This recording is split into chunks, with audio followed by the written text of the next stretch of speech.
Hello, this is a screencast for the directions for this worksheet. All right, so I'm going to go through this first row right here.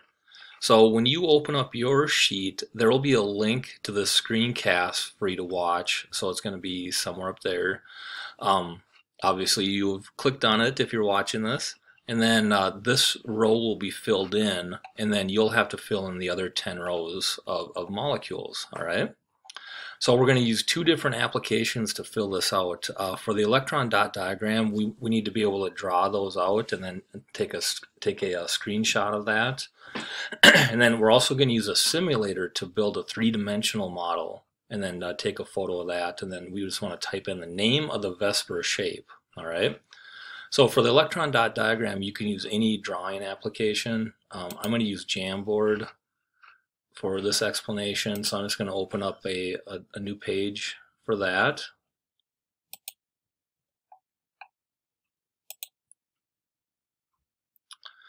So I have one ready to go here, but you can click on this plus down here and make a new Jamboard if you want.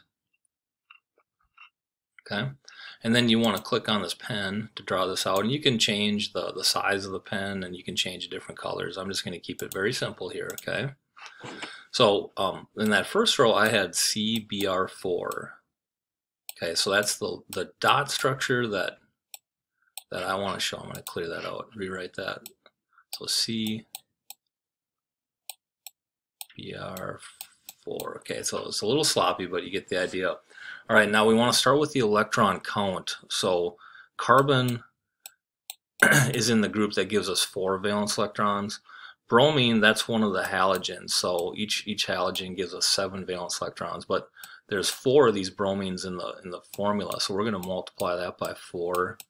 7 times 4 is 28, and we're going to add that to the 4 from the carbon, so we have 32 electrons that need to show up in our dot diagram. Okay, so we're going to start by placing the center atom. So for this one, it's going to be carbon. Okay, it's going to be the first element listed in the formula unless it's hydrogen. Then we'll surround the carbon with the 4 bromines.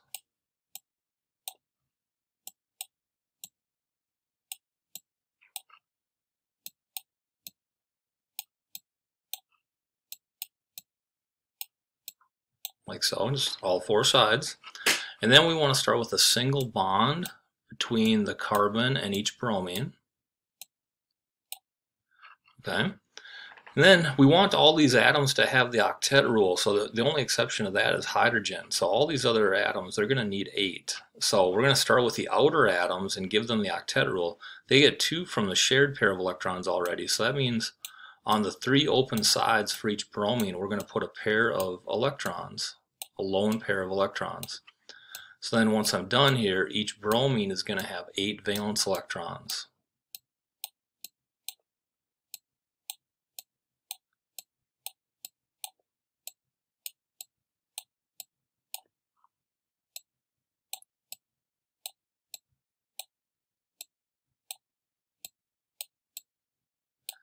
Okay, and then at this point we want to check our electron count. So around each bromine there's 8, 6 from the lone pairs and then 2 from the shared pair of electrons.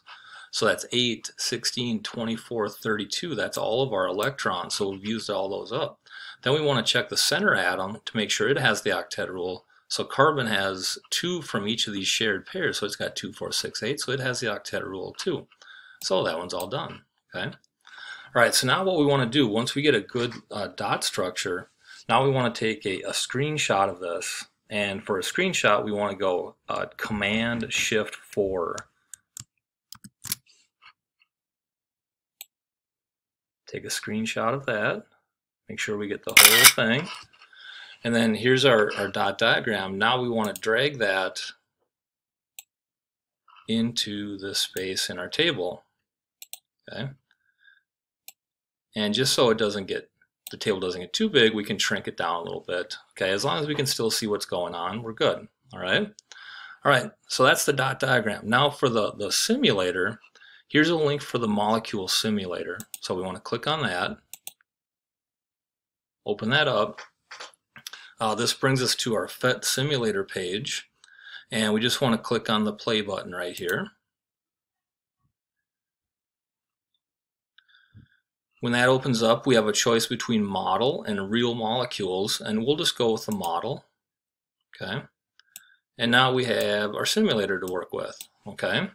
So up here on the top right, we can add different bonding pairs, like single bonded outer atoms. We can get rid of those. So we have just our center atom. We can add double bonds, we can add triple bonds, whatever you need to construct your molecules. All right. So there's some that get pretty complex, but we only have a handful of shapes that we work with. Right, so, and you can also add lone pairs to the center atom right here, okay, or remove them with the X, all right? So on our example, we had our center atom was carbon, and we had the 4 bromines, and they were all single bonds. So we can add 4 of those, okay, and that's the 3-dimensional representation of our CBr4, and you can move this around so you get a good look at it, okay? And then we want to do a screenshot of this, and we can add that to our worksheet, okay? And remember, you can grab one of the outer atoms and move them around so you get a good viewpoint to take the screenshot. But again, we do Command Shift 4.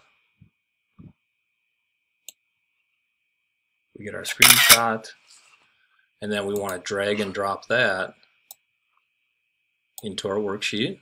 And again, you can resize it if you want, just again so we don't take up too much space. And then for the VSEPR shape, so the name of the shapes of the molecules, like linear, tetrahedral, trigonal planar, trigonal pyramidal, bent, those are the shapes that we work with.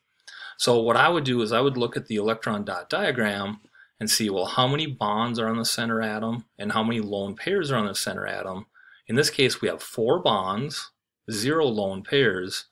So that would be tetrahedral. And you just want to type that name into this space right here. Now try to figure that out on your own, but you can also look at the molecule simulator. Down here in the bottom left, it'll tell you the name. And what you want to look at is the molecule geometry, not the electron geometry. So you could click on that and it tells you right there, it's tetrahedral. And you can see the different shapes that we work with. All right. Okay, so there will be a link to the screencast. I'll put that somewhere up here. It'll be pretty obvious, but that's the process that you want to go through with the 10 different molecules that you're supposed to work with. All right, and then when you're all done with that, you're just going to submit this on Schoology. All right, good luck with that. Have a great day. Bye.